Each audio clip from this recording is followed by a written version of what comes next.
he opened his eyes for the first time, he saw a bright light. As the bright light began to fade, he saw two figures, one being a man, the other one seeming to be a woman.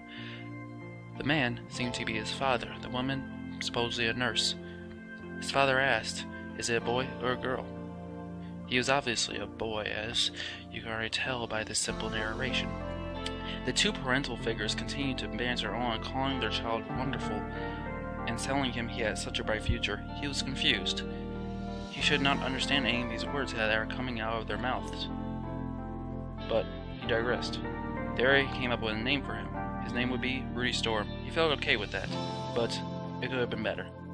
The parental figures then brought down a device that would show him his future self. He was interested, as it would be interesting to see what he would look like. He turned out to be a handsome young black male with a mustache and a bit of a goatee, short hair, and hazel eyes, it seemed. Well, it was okay. In a flash, this moment changed, as something had seemed to go wrong. Something with his mother. Rudy Storm was confused as they tried to rush the baby out of the room. James was worried, his father. He didn't know what to do. He was scared, worried about the mother. What would happen to her? Next thing you know, it was about a year later as he wakes up as with no memory of what happened. His mother seemed to not be there, as his father was telling him to stay in the pen. This was not seemingly a good idea, as he wandered out and found a small little book on the floor. It said, "You're special." As he went through, it seemed to be some statistics, as it seemed to show his statistics. He would be a very charismatic and intelligent child. As he was playing with his teddy bear, his father entered the room once again, congratulating him on somehow leaving the pen. He was confused as he strictly disobeyed his father.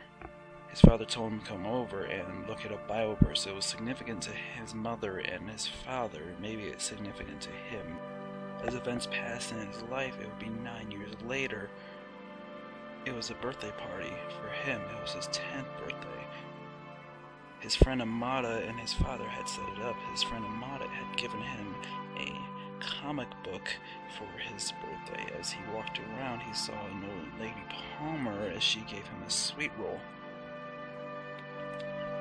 Butch didn't seem too thrilled about Rudy receiving a sweet roll, as then he proceeds to try to take it from Rudy.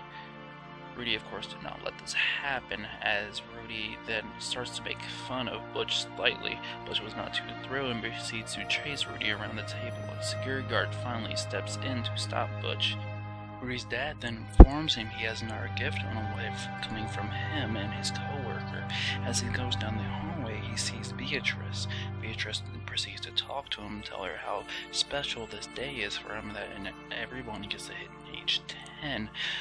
She gives him a poem. He's not too ecstatic, but he proceeds to tell her that he is. As he finally got to the reactor room, his dad tells him what he got him. It was a BB gun.